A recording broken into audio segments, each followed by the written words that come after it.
We live in a pretty mixed up world. Sometimes it's overwhelming to us and very confusing. And we try to figure out, how do we navigate life through this?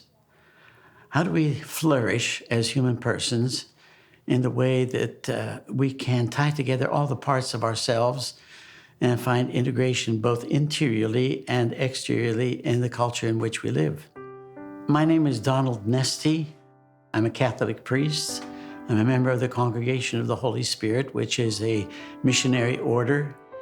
We're in about 62 different countries around the world. And I am very fortunate to have been allowed to be the founder of the Center for Faith and Culture here at the University of St. Thomas.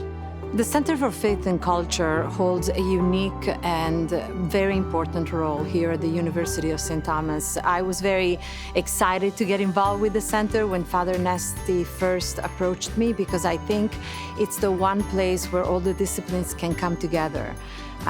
It is a place where not just the Catholic faith, but all faiths can have a dialogue and can explore the various dimensions of college life and the various dimensions of life in general. And it is a place where everyone is welcome. It's a place of dialogue. The center is really a gathering place. We bring people together, and the major process that we enter into is one of dialogue. What's key to us is how you develop relationships. It's in the area of the relationships that we experience the most anxiety. It's in the area of the relationships that we experience the greatest tensions in our lives. So what we try to do at the center is address that in a very fundamental way. First of all, giving us a really great understanding of the dignity of the human person. The dignity of the human person is essential to whatever we do. And closely related to expression of the dignity of the human person is the ability to learn to dialogue and speak the truth in love. So this is the methodology of the center. Well, I think one of the best things about the Center for Faith and Culture is that it really keeps it practical. It makes, people who have all these questions about, meaning and life and where does God fit in all this, and it brings it down to a very practical level. The Center for Faith and Culture at St. Thomas University has a focus on the founders, the framers of the American Constitution, Hamilton, Benjamin Franklin, Thomas Jefferson, etc., and who believe very strongly in God, duty, honor, country. And the Center for Faith and Culture continues to teach those values here today in 2019. So what do we address? We address things like the condition of the family, which is the basic cell of society. We address things like our human rights, our inalienable rights that are expressed in the Declaration of Independence, life, liberty, the pursuit of happiness. What does happiness mean? What does true freedom mean? What does life mean, and how does that life flourish? We go over to our Constitution and we say, to form a more perfect union. How do we find that more perfect union? Because everybody wants it, and they don't know how to go about getting it. So what we really have to look at is, how do we learn to reach out instead of turn in? Our culture is faced with a very, very individualistic society, each one seeking his own rights over against the rights of others. And we say we should seek those to the extent that we don't tramp on each other's toes. But who's going to determine when we tramp on each other's toes and when we don't?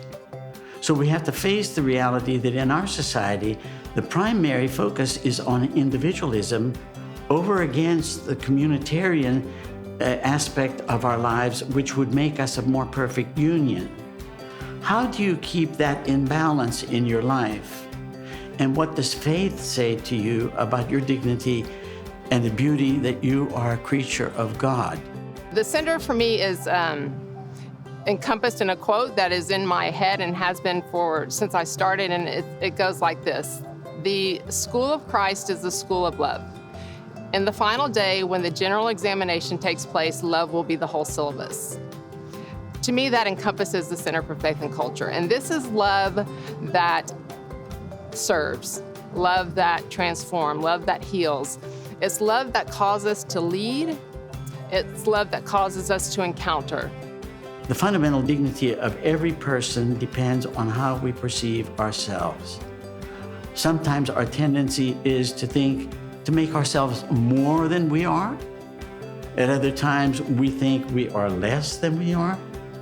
But how do we get right in the balance and understand that we are beautiful, we are endowed with these rights, we are endowed with intelligence, we are endowed with free will, we are endowed with memory, we are endowed with imagination, but at the same time, we are not the ultimate creator of the world. CFC mission is very simple. It's a way of life in the light of faith. That means we will try to introduce the Catholic voice of values to all of the participants in the program who are working with us and try to help them to understand the significance of the Catholic value. We help them to acquire the Catholic values and knowledge, and also learn the skills to become a faithful citizen in our society. We have a long history of serving the people in this area, and the University of St. Thomas is in many ways like the city of Houston. It reflects the globe, and every time you walk across our campus, you see the face of God's people around the world. And we want to share that with the world, and the Call Toward Tomorrow lets us do that. It sets ambitious plans that will double the size of the university. The physical plant of the university will continue to grow and expand. We'll do that in a way that really touches on the heart of the human person. As we connect with each individual, we build a better society toward each other. And that's the awareness piece that the university's Call Toward Tomorrow hopes to do. We hope to bring one another in contact with each other, and we'll do that through the infrastructure that we build, through the communities that we make, and particularly on our campus, through a learner-centered environment. We have great programs in the center, and we have a table set for people, which we say rests on 4 legs. And the 4 legs are these. One is the academic. We have a wonderful Masters of Arts in Faith and Culture program, which takes all these things that I've been talking about and incorporates them in a very, very carefully structured curriculum. In our classes, there's this beautiful coming together of like relationships and thoughts about where our culture is at that point in time, because even our perspectives are different. The second thing we enter into is ongoing dialogue in the area of ecumenical dialogue and interreligious dialogue. We relate to all Christian churches and all people who have been baptized as Christians, but also enter into dialogue with Jews, Muslims, Hindus, Buddhists, and so forth. And the beautiful thing is when they have lectures and seminars, it's all with academics, so they know what they're talking about. That's the first cool thing, but they know what they're talking about, but they put it on a level to where I can understand what the issue is, what the problem is, and see how I can remedy it in my life, but also in a larger sense too, in our community. The third way we do it is in and through ongoing educational conferences, symposia for adult people who would like to participate in those. For instance, we have one coming up on religious freedom. Another one we're going to do is on grace and race, which is going to talk about discrimination and bias and prejudice. So through the Center for Faith and Culture, the really cool thing that they offer students, alumni, friends, families, everybody in our UST community and outside of it, is lectures and seminars about a lot of these topics with regard to social justice, things in this world that are happening, really key things that people need to know and understand, and also have a discussion about. Like, there's been several panels with such diverse people on it that you can get all of these points of views in one area together and just have this beautiful, life-giving talk about these really complicated world things where you're trying to understand cultures and problems problems and issues and how do we solve them together, like really noble things that people are trying to figure out, and to come together in a lecture style like that in an open forum where it's like, okay, this is a completely safe space. This is the topic we're talking about. We're talking about racism, and it's completely safe. Everybody just know that this is the topic, and we're gonna get in the nitty-gritty, but it's gonna be okay. And then the final thing is that we reach out to the Catholic Church in the Archdiocese in our pastoral programs, where we go into parishes and help them also to reflect on these things. So it's a very broad spread of dialogue, but dialogue is at the center. And in fact, in the Masters of Arts and Faith and Culture program, the final course that you take is the art and the asceticism of dialogue. What does that really mean? What kind of skills do you have to have? What kind of emotional intelligence does one have to have in order to be able to express your truth without being sucked in all kinds of anxiety of the society? Father Nesti asked me a number of years ago to teach a course for the Center for Faith and Culture entitled The Art and Asceticism of Dialogue. Very big title. And in this class, he wanted me to get people to talk about any kind of important life question that many times people have a hard time discussing. And he wanted me to do so, of course, from a Catholic perspective, but also be mindful of differences of all kinds. And we did that, and it was an incredible success. We had students from every religion you can think of coming in and really agreeing to disagree, and sometimes finding beautiful common meaning. It was very meaningful and a great experience. So the principle here is the table with 4 legs. Everybody's invited, everybody is welcome, and the door is always open. What I was able to get from working with Father Nesti and the Center for Faith and Culture is a deeper understanding of the world around me, how I was being impacted by the culture, and the feelings of concern for my family, for my marriage, for what I saw going on around me in terms of traditional values. How do we bring this faith vision into the discussion in the public forum? Because that is precisely where we have to make our contribution to come to a more perfect union as a people, where there's infinite diversity in our culture right now, and especially in Houston, which is the most culturally diverse city in all the United States. And as Houston goes, so will the nation go. Well, what contribution can we really make? It's not a question of a religion which is pointing fingers and judging and condemning people, but it is a vision of reality which liberates. It must be a liberating force and help people to find true life, true liberty, and then find their true happiness. So that's what we're really all about. Collaboration is a very important word now, very important concept. Dealing with the complexity of the social, cultural problems, we all need collaboration, even education. We need people who have a holistic education. That means across departments. That means, for instance, the MAFC, the Master of Arts for Faith and Culture. This program need to collaborate with the other departments like faith and science, economics, management, leadership, or psychological discernment, and all of the skills in dialogue. So we need to invite all other departments to come in and to work with us to provide the best formation for the students in our program, so that they can become clear and focused in the areas of concentration, so that they know how to embody the knowledge and the values which they have learned, and also acquire the skills necessary for them to become faithful citizens of the society. Father Ben was with us at the beginning of the center. He was just as passionate and loving as Father Nesti, and I know the center is really going to just continue its whirlwind with Father Ben in the office. Father Nesty is the founder of the Center of Faith and Culture, often describing the goal of the Center of Faith and Culture is to set up the table, to invite the people from different backgrounds, ethnic, cultural backgrounds, different religious backgrounds, all coming together, sit down and dialogue on critical issues that we are facing right now in our contemporary society. Here at the University of St. Thomas, we have a wonderful mall.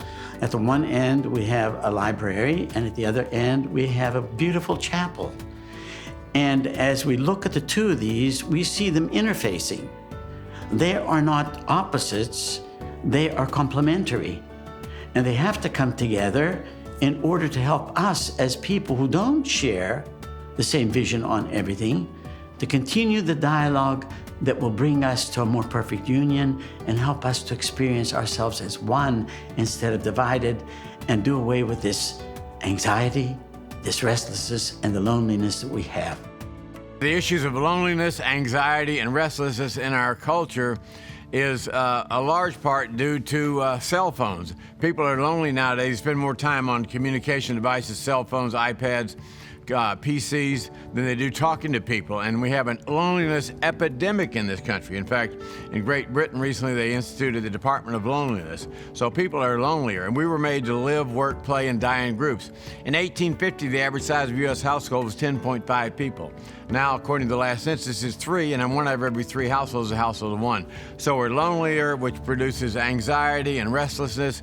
And the Center for Faith and Culture wants to bring people together from all races, colors, creeds, and religions, and let us bring unity to community. The Master of Arts in Faith and Culture program has taken me on this really interesting internal journey so that I can better talk to people about what they might be experiencing. So for example, like one of the problems in our culture is loneliness. I mean, it's so simple, but people are lonely. You know, they're attached to digital things, but some of those really meaningful relationships are lost, and people are lonely, and sometimes they don't identify it as that. But what this program does is it helps you identify what that issue is and then say, okay, here is how I can really interact with this person to help them see, like, you're not alone. Like, it'll be okay. Like, how do you connect with others? And how are you trying to take them to that other level of seeing that, you know, it's not just Jesus who's here for you, because he always is. It's, let's create a friend group for you that's authentic and real and meaningful, and like people who really care about you and love you. Like, that's important to get through this world because it's a grind. So trying to find people like that. And I feel like this program teaches you those very practical, basic ways of communicating and reaching other people that I don't know that, honestly, many other programs teach. It's just, it's too basic. Like, of course they teach you the high-level stuff, but the very practical way of just dialoguing with a human being and recognizing the oneness that each of you have is just so valuable within this program. The Center for Faith and Culture and its offerings are open to all people, to all races and creeds, to all ages.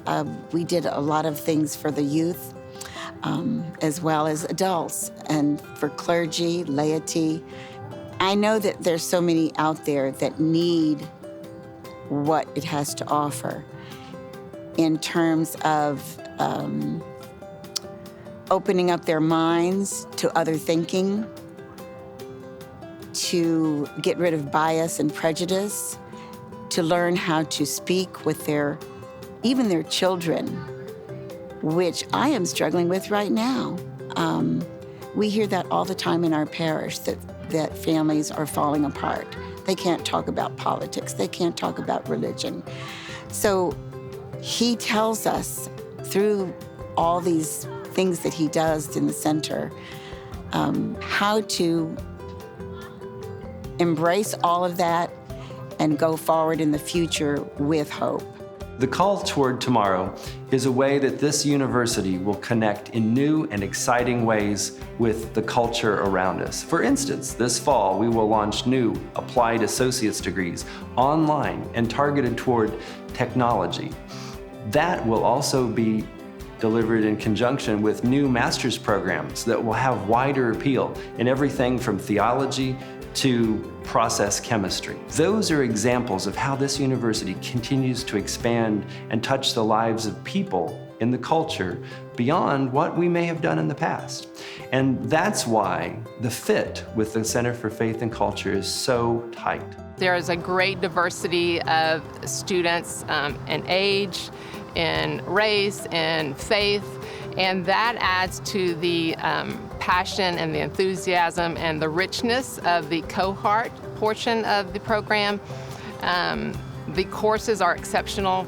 Father Nesty's spirituality class, his virtues class, faith in the dominant American culture, Maureen Baki's dialogue class, Dr. Froelich's faith and science, they all answer or help us to answer the question on how do we live as faithful citizens.